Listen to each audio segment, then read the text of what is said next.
Welcome back to the Deep Dive. Today we're diving into some interesting stuff surrounding French President Emmanuel Macron and First Lady Brigitte Macron. We got some excerpts from Candace Owens' video series about the Macrons. It's got me wondering. I feel like there's a lot more to this story than we see on the surface. What do you think? Yeah, I agree. It's one of those stories that makes you wonder how well we can really know public figures, even someone as famous as Macron. We've got excerpts here about family backgrounds, Brigitte's first marriage, even some interesting connections to transgender issues. Ready to jump in? Absolutely, tons to cover. So let's just start with Emmanuel Macron's childhood. The information we have about his early life is pretty limited, isn't it? Yeah, it's actually fascinating how little is out there about his family. It's like there's this missing piece of the puzzle. Right. And then his grandmother, Minette, she's a big part of his autobiography. He talks a lot about learning to walk, fish, even playing rugby at her family home. You don't see that every day. Interesting for sure. It does make you wonder about his family. Why focus so much on his grandmother? Hmm. Was there a reason he spent so much time with her? Exactly. And then on top of that, you don't see any childhood pictures with his parents or siblings. Makes you wonder if Minette might have raised him more than what's officially out there. That's one way to look at it. I mean, we have to remember just because something's not out there doesn't mean it's being hidden, right? Hmm. Maybe it's just how they view privacy. Yeah, that's fair. But then there's the books he mentions that were important to him growing up, like André Gide, whose works often explored themes of nonconformity and sexuality. But Gide also had a controversial personal life. Then there's the Earl King, which it has some disturbing stuff, especially when you consider his relationship with Brigitte, his teacher when he was a minor. Yeah, I see what you mean. Those choices in books definitely make you think, especially with his personal life. But it's important not to assume too much, right? Maybe he liked them for the writing style or how they explore the human mind, and not because he related to them personally. True, yeah. It's always tough to guess why people like certain art, especially when it's about sensitive topics. Exactly. We can speculate all day, but we just can't know for sure. All right, fair point. How about we switch gears to Brigitte's past? I mean, there's a lot of mystery around her first husband, André Louisier. It's like he's been erased. The information about him is really hard to find, that's for sure. Even the media struggles to find anything concrete about him. Seriously, you'd think the first husband of France's first lady would be more well known. And then there's that wedding photo that eventually surfaced. The woman in it, she doesn't look much like Brigitte, does she? That's true. And the interesting part is Brigitte won't say if it's her or not. She even avoided the question in a legal letter and during a court case. Wait, what court case? I don't remember that. So, a journalist, Natasha Ray, she misidentified Ozier's cousin, Jean-Louis, as the groom in that photo. Jean-Louis sued her for defamation. And get this, the Élysée Palace. They offered to help him with the case at first, but then pulled back. He had to handle it alone. That's strange. Why offer support and then just leave him hanging? It's a bit odd. Some people think Brigitte wanted him to win, to discredit stories about her past.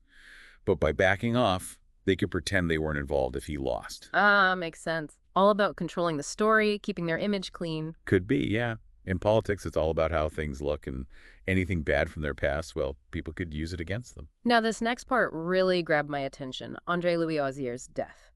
The timing, I don't know, it feels a little too convenient, lots of attention on them, and boom, he's gone. His daughter announces it in 2020. The timing does make you wonder, but we got to be careful not to assume too much, right?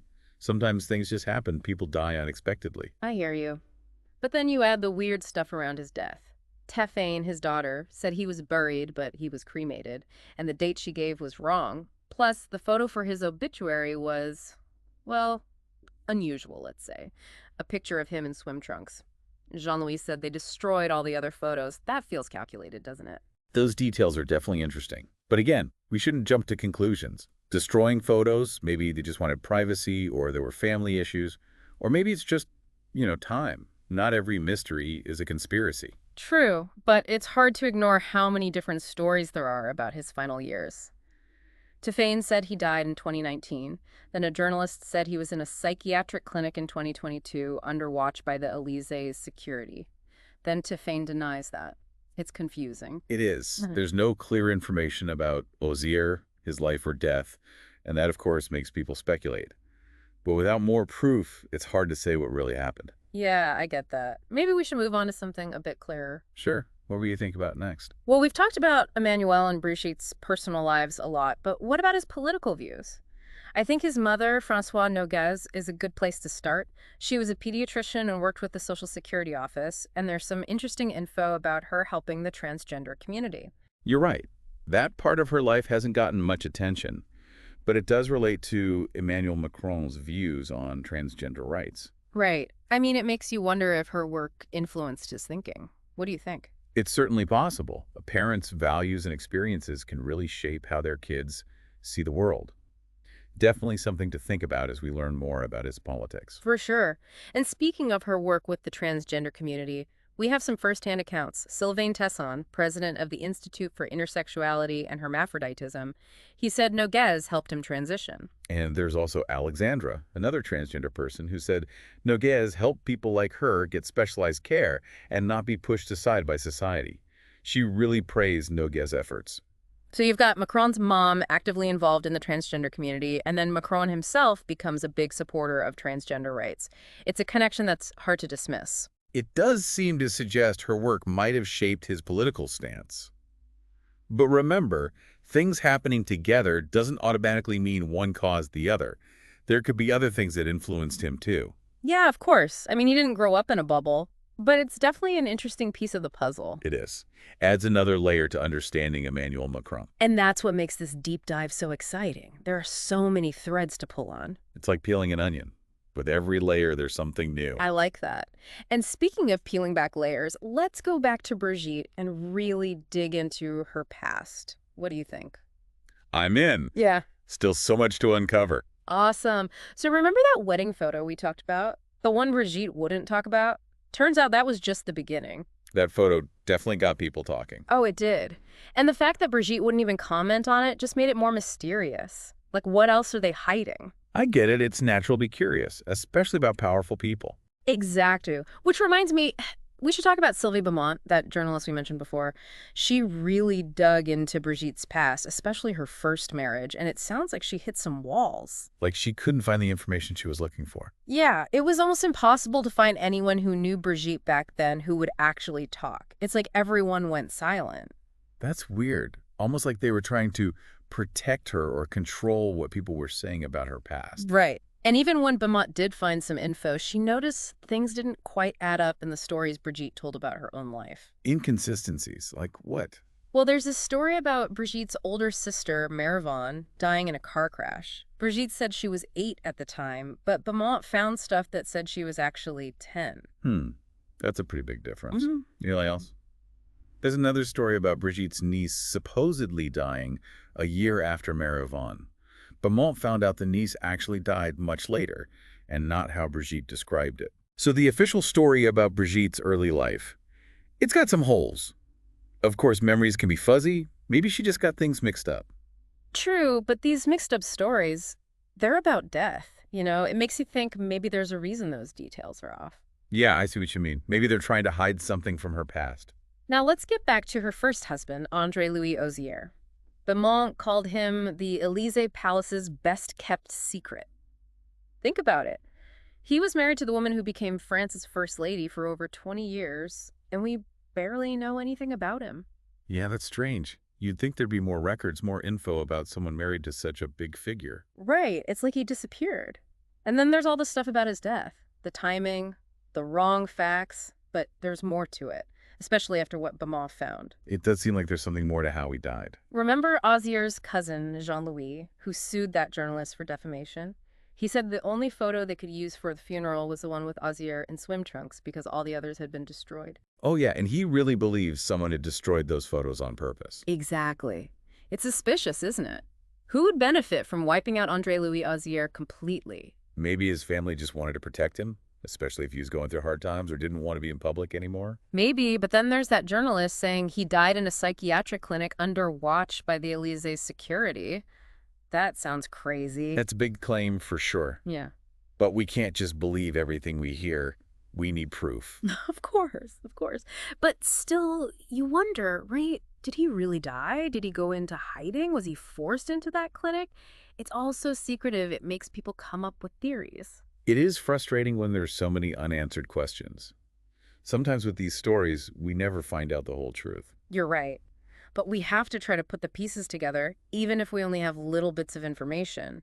That's what makes these deep dives worthwhile. I agree.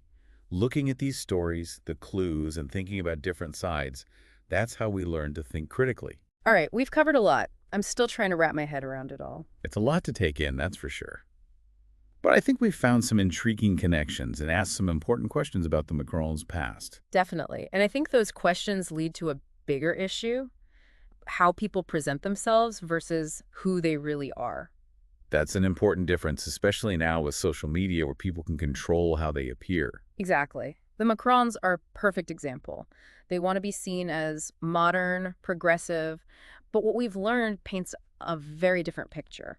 It's like there's a disconnect between the image they project and the whispers and inconsistencies about their past. And they try so hard to control what people know, it makes you think, what are they so scared of? Maybe they're worried that if everyone knew everything, it would hurt their reputation or their political careers. Makes sense. In politics, your image is everything, and any damage can be used against you. It's a high-stakes game, and they're playing to win. So what does all this mean for us, the people watching, trying to understand it all? I think it's a reminder that we shouldn't just believe what we're told, especially by those in power. We need to be skeptical, ask questions, and demand transparency. Exactly. We need to think for ourselves and be careful about the information we consume. Because sometimes the most important stories are the ones hidden right in front of us. And sometimes what's not said is just as important as what is said. Well said. So, as we wrap up this deep dive into the Macrons' past, what's the key takeaway for our listeners? Remember, there's always more to the story than what you see at first. Don't be afraid to ask tough questions, to challenge what you're told, and to look for different viewpoints. You might be surprised by what you find. That's so true. It's easy to just believe the stories that public figures tell us. But like we've seen here, there's often way more going on behind the scenes. Yeah, and sometimes those little hidden details can tell us a lot about what drives these people, what they really believe in, what they're really like. It's like a puzzle, right? All these pieces scattered around, and we're trying to put them together to get the full picture. Exactly. And even if we don't have all the pieces, we can still learn something from what we do have. This deep dive has definitely made me think, that's for sure. It's made me realize how important it is to really think critically and not just take everything at face value. That's a good lesson, especially these days when we're just drowning in information. Seriously, news, opinions, stories coming from everywhere. It's tough to figure out what's real and what's not. That's exactly why it's so important to think critically, to question everything, to look at things from different angles, and to be careful about anyone who says they have all the answers. Because nobody has all the answers, right? Anyone who says they do is probably trying to trick you. Exactly. A little bit of healthy skepticism is a good thing, especially with how complicated everything is. So as we wrap up this deep dive into the Macrons, what's the one thing you want our listeners to take away from all this? I'd say remember to be curious and to question everything. Don't be afraid to dig deeper, to challenge the official stories, to see if there are other points of view. You might be surprised what you find.